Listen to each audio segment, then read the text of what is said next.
My name is Alex Wyatt. I'm the CEO and co-founder of a company called Climate Bridge we're a clean energy project developer around the world. We have offices in Melbourne, London, and a number of different offices in China.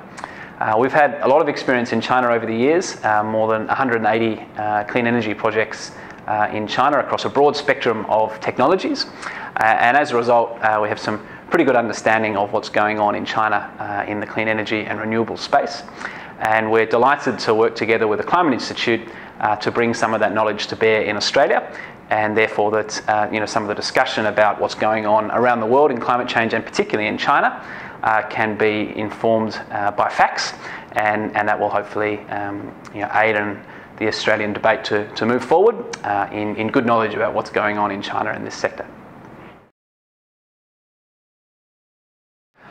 China's done a lot. It started relatively recently in the 11th five-year plan.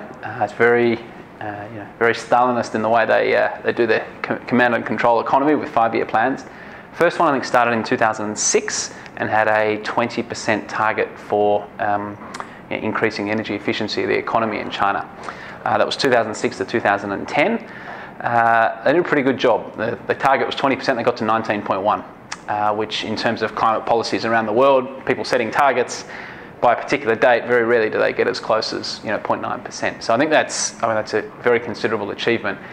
That achievement, that 19.1% increase in the carbon efficiency or the energy efficiency of the economy has come from a whole stack of different initiatives across the Chinese economy. One of which is equally Stalinist, was the 1,000 Enterprises initiative, where they were looking at the low-hanging fruit. So these are the largest 1,000 polluters in China, and they were given incentives to make sure that they reduce their emissions. And I think they covered about 33% of the nation's emissions, just those 1,000 enterprises. They all, came to the party, and therefore, the energy efficiency gains made in those 1,000 enterprises, I think, were a very big contributor to the 19.1 increase in energy efficiency that happened in the five-year plan. They also closed down a whole lot of small, inefficient coal mines. So I think it was around 70 gigawatts, 72 gigawatts, I think, of sort of small, inefficient coal-fired power stations that were producing power in an inefficient way. Just as an idea of scale, 72 gigawatts is more than the entire grid of Australia. So they closed down inefficient energy producing capacity, which is greater than our entire grid, in 5 years, and replaced that with larger scale, more efficient and renewable plants. The other main thing that they did do in that period that contributed to what was a really spectacular result, 2006, 2010, is they actively engaged with the Clean Development Mechanism, which meant that that and a variety of other things in terms of higher feed-in tariffs for renewable energy meant that China went from having barely any renewable energy industry in in the early 2000s to having the largest installed capacity of wind in the whole world now, or at the end of 2010. Equally, they have the largest installed capacity of hydropower and the world's largest exporter of solar panels, and indeed, one of the world's largest user of solar panels as well. So with the higher feed-in tariffs and an active engagement with the Clean Development Mechanism, renewable energy industry has exploded in China in the last 6 or 7 years. And it's deeply impressive what they've done in that 2006-2010 period, and beyond in the next 12-year plan, the 12th five-year plan, they've set even more ambitious targets, which are examined in the report in terms of increased energy efficiency, carbon trading systems, and a variety of other mechanisms. I'd say they lead Australia. So, for example, China's, in terms of carbon trading, Australia isn't going to start until 2015. We have a fixed price period starting now, but in terms of the actual carbon trading, that doesn't start until 2015. The Chinese schemes will start next year. There's 7 pilot schemes. I think some of them will start next year and some of them in 2014. So they're in advance of us on carbon trading, so they've embraced that more swiftly. In terms of their renewable energy industry and low carbon jobs, export opportunities, they're blowing us out of the water.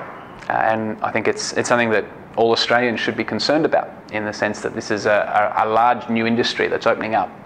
And we are losing out to countries that started way behind us and don't have the renewable natural resources that we have. I think it's unfortunately a bit of an indictment upon how slow Australia's been to get going, that we're losing the race to win the clean energy economy. I mean, there's a related thing, which is not even China. If we look at, I think there was a report recently that there was 1/3 of the economic growth in the UK last year came from the clean energy industry, or from sort of environmentalism. China's adopting exactly the same approach. This is why they're doing it. They're not doing it because they're trying to be the world's sort of great guardian angel or anything like that. I mean, there's a little bit of that, but it's for self-interested reasons. They see this as a massive industry, and they've gone from having barely any clean energy industry at all 6 years ago to pretty much leading the world, and they're miles ahead of Australia in terms of low carbon jobs, in terms of export opportunity, export business. I mean, they export as many solar panels as shoes these days. And you think most shoes in the world, everyone says they're made in China. Well, same for the most solar panels, and that wasn't the case even 5 years ago. So in terms of their action, in terms of their carbon trading, I think they're ahead. In terms of their development of their industries, I think they're ahead. And then in terms of some of the command control sort of policies, in terms of feed-in tariffs and other incentives for energy efficiency, I mean, obviously we're doing something in Australia, but I think they're doing even more over there. So how does it compare, China to Australia? China is ahead. And if we look at per capita emissions, and we look at per capita income, we look at all these factors, I mean, per capita emissions, Australia is, 5-10 times as much as China. So in terms of who should be ahead, Australia should be 5 or 10 times ahead, but we're actually probably a couple of times behind. And this is something that's, I think, of great concern to all of us, and it shouldn't be this way. And that's equally frustrating when it comes out in the press that China's not doing anything or anything like that. China is ahead of Australia, and it has every reason to be behind, but it's not. I mean, there's something I suppose we can talk to with a great deal of personal experience. I mean, personally anyway, I was living in China since 2004 and in this industry since 2006. And everywhere I've gone in China, I've had enormous support from public officials, from general population in terms of what we're doing. The Chinese population is really engaged with environmentalism more generally. Now, whether that's specifically on climate change or on water pollution or on air pollution, it's sort of all wrapped up into one. You wouldn't sort of say it's on one particular issue, but environmentalism more generally is extremely strongly supported in China, and that's understandable in that a lot of Chinese cities are heavily polluted, so it's on the front of people's minds. A lot of water is, unfortunately polluted due to, factories and what have you. So there's an enormous community sort of push for the government and for all the enterprises around China to really do something about this problem. So what we found in our work doing renewable energy in China since 2006 is we receive none of the sort of skepticism or, oh, this is a hoax, or this is going to cost us too much that we get in Australia or the US or places like that. None at all.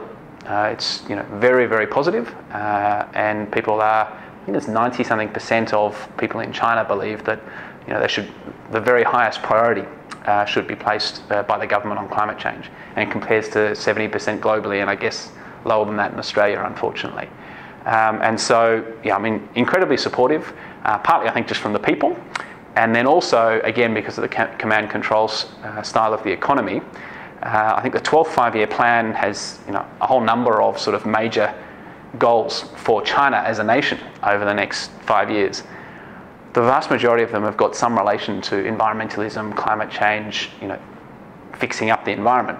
And as a result, all the officials around China, whether that's domestic officials, officials in state enterprises, know that if they can do something in this area, it's going to help them in a personal way in terms of their, promotion prospects and those sorts of things. So both from the people, because they really engage with the issue in part because of their pollution and their desire for the future, they're a long-thinking culture, and also from the individuals and the officials who are looking to promote themselves.